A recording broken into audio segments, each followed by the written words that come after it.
वयाकीन मालिक लखन जा खणी कुझ वयाकीन मालिक लखन जा आया पूरे कांधी दई मण मिटन जा खणी कुझ वयाकीन मालिक लखन जा खणी कुझ वयाकीन मालिक लखन जा आया पूरे कांधी दई मण मिटन जा खणी कुझ वयाकीन खणी कुझ वयाकीन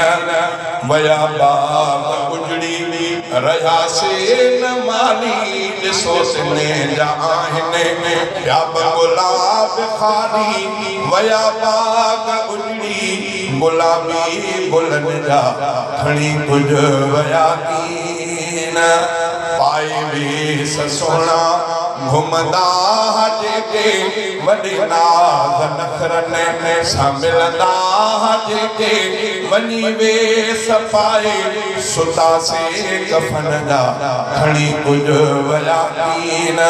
मालिक लखन जा आया पूरे कांधी ॾई मण मिटन जा खणी कुझ वयाकीन खणी कुझ वयाकीन हुया महफ़िल जा जेके मोर माण्हू ॾिसी सिने जो चेहरो हुया महफ़िल जा जेके मोर माण्हू वधीक सूंह में सुहिणा शहज़ोर माण्हू क़बर में सुतासे क़बर में सुतासे पलल हा सुखन जा खणी कुझ वयाकीन हंधे मां जिनजी हुई हा कहलंदी ॾिसी जिने जो चेहरो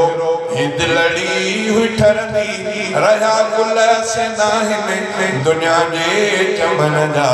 खणी कुझ वयाकीन खणी कुझ वयाकीन रब्बना तक़ब्बल मिन्ना इन्नका अंतस समीउल अलीम व तुब अलैना इन्नका अंतत तव्वाबुर रहीम या इलाहुल आलमीन असी सभिनी जी हाज़िरी पंहिंजे बारगाह में मंज़ूर ऐं मक़बूल करण फरमा रमज़ान जे भलारे महीने में अॼोकी 27 जी रात इंशाअल्लाह अज़ीज़ लैलतुल क़द्र जी बरकत वारी रात जे सजे रब से असांजे कमिन कोताहियुनि खे माफ़ फरमा जेको रमज़ान जो क़दर नथो से दरगुज़र करण फरमा या अल्लाह असांजी ईमान जी पुख़्तगी करण फरमा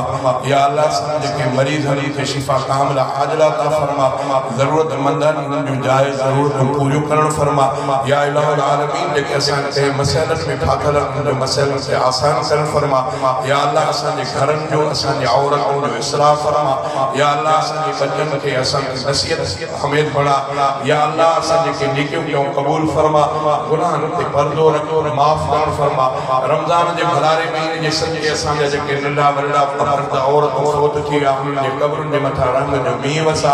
या अल्लाह या रहमान या रहीम रब्बना तक़ब्बल मिन्ना इन्नका अंतस समीउल अलीम व तुब अलैना इन्नका अंतत तव्वाबुर रहीम इलाहुल आलमीन जेड़ा आहिनि तुंहिंजा बाना तुंहिंजे महबूब मुहम्मद जा उम्मती आहियूं उन जे सदके असांजे हाल खे रहम फरमा